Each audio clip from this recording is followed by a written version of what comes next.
हमारे YouTube channel सतलोक राम में आपका स्वागत है। हमारे चैनल को लाइक करें, सब्सक्राइब, कमेंट और शेयर जरूर करें। सत साहेब। तंबाकू की उत्पत्ति कैसे हुई?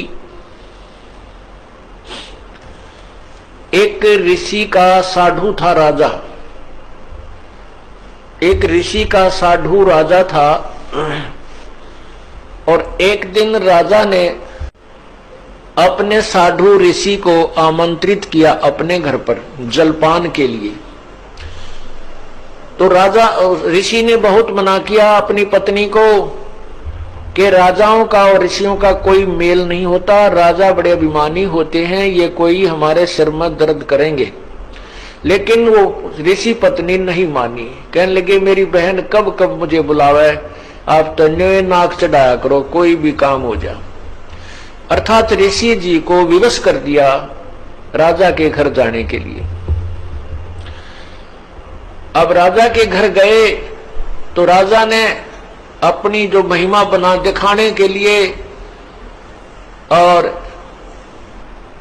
ऋषि पत्नी को प्रभावित करने के लिए बहुत अच्छे आहार, मेज पोस्ट मेज का ऊपर काजू किस्मत सेब संतरे नाना प्रकार की सब्जी बनवा कर, जलेबी कचौड़ी पकौड़ी दही खीर हलवा सारे व्यंजन लगवा दिए मेज पे। अब आहार किया ऋषि जी ने भी, ऋषि पत्नी ने भी, सब ने मिलकर आहार किया। अब चलते समय ऋषि जी ने कहना पड़ा जी आप भी हमारे यहाँ आइएगा, एक औपचारिकता होती है। तो राजा ने कहा अवश्य आएंगे, कभी समय मिला तो अवश्य आएंगे।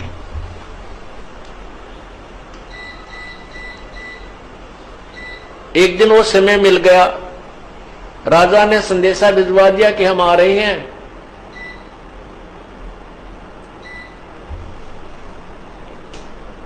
अब ऋषि पत्नी चिंतित हुई कि वो तो सचमुच आ रहे हैं और साथ में ये संदेशा भेज दिया कि मेरे साथ हजारों की संख्या में अंगरक्षक होंगे, मेरे सैनिक होंगे।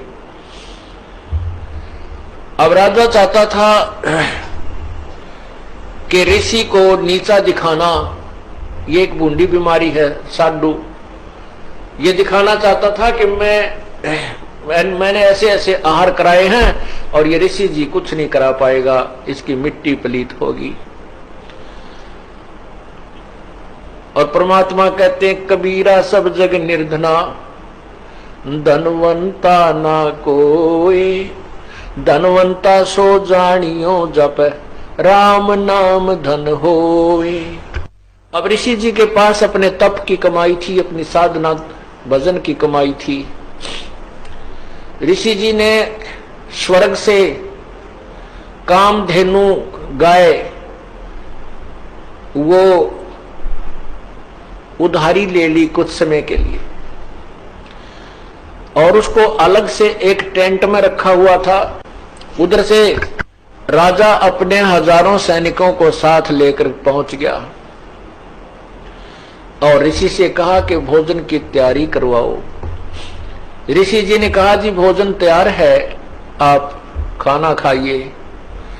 अब वहां लगी लाइन और साथ की साथ थाली आ रही है, सबको परोसी जा रही है।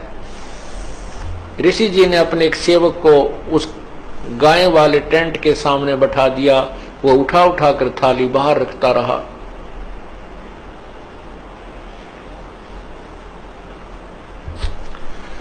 अब जब सब सैनिकों ने खाना खा लिया और ऐसा स्वादिष्ट भोजन उन्होंने कभी नहीं खाया था, तब राजा ने पूछा कि हे ऋषि जी आपके पास ना कहीं कोई भोजन बनाने की व्यवस्था नजर आ रही है, ना किधर को चूल्हा डाल रखा तुमने, ना कोई हलवाई बुला रखा, ये ऐसा भोजन स्वादिष्ट भोजन कहां से आ रहा है? तब राजा ने बताया कि मेरे पास एक कामधेनु गाय है और उसमें यह शक्ति होती है कि वो चाहे पूरी पृथ्वी जीव जा भोजन खा ले, पूरी पृथ्वी के प्राणी, तो भी उसका अंत नहीं आता है। तो राजा के अब साधु की यारी दोस्ती इतनी होती है, अब राजा की नीत में खोट आ गया, नीयत में खोट आ गया। उसने सोचा यू कंगाल क्या करेगा, इस गाय का मैं ले चलता हूं, बहुत ज्यादा सेना है मेरे पास और ये गाय सभी आहार करा दिया करेगी।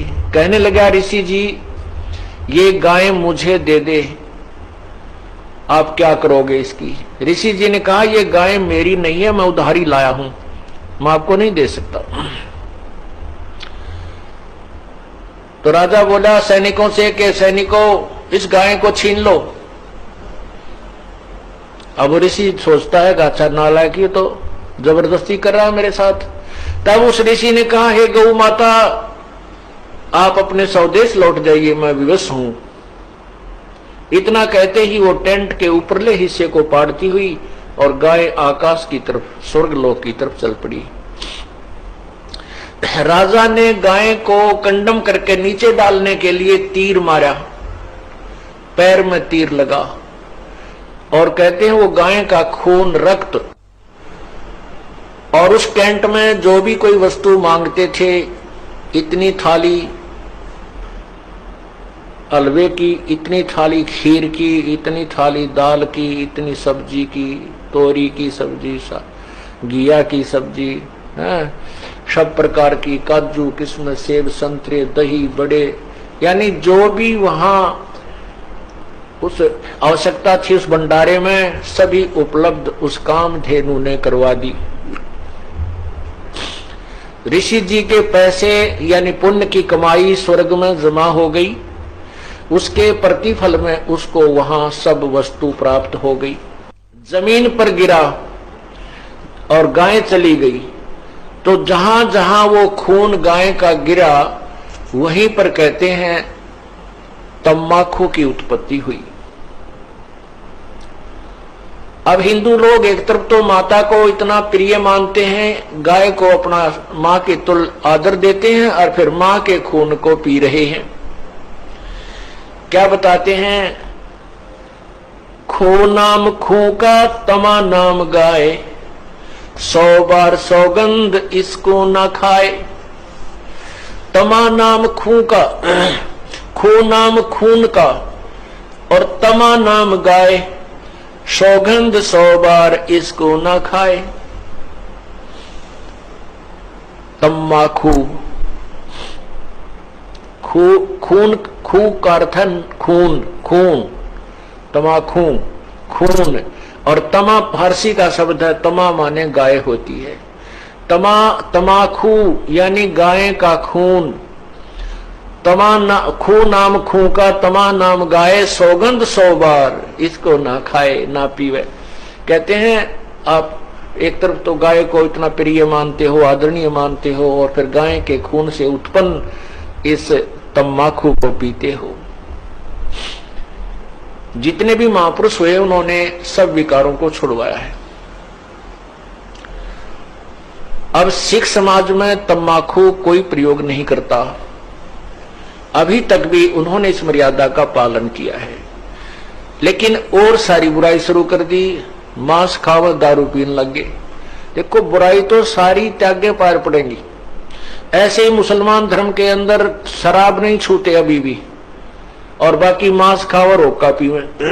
हिंदू समाज में बीड़ी, शराब, तंबाकू और मांस कभी प्रयोग नहीं करते थे। अब हिंदू समाज में कोई मर्यादा ही नहीं रही, सारे काम बिगड़ गए। तो पुण्यात्माओं ये नए सिरे से समाज सेट किया जाएगा और इसी तरह ये समाज सुधार और आत्म कल्याण प्रारंभ होता है। उन महापुरुषों ने भी कठिन प्रयत्न किए थे, परिश्रम किया था समाज को बुराई से दूर करने के लिए। आज भी वही चल रहा है और बहुत निर्मल समाज बन रहा है। छोटे छोटे बच्चे भी ये पूछते हैं, एक बार मेरा हाथ लग गया, मेरे पापा की गोद में बंडल था, महाराज जी मेरा नाम तो नहीं टूट गया। रो रहा था वो बच्चा। मैं कहा बेटा ऐसे नहीं टूटता, वो तो वैसे लग गया हाथ, गंद का समझ लो, गोबर में हाथ लग जा, धो ले अपने ने। हाँ उसको उठा के देना, ला के देना, पीने उक्का भरना, उसमें नाम टूट जाएगा, वो खंड हो जाएगा।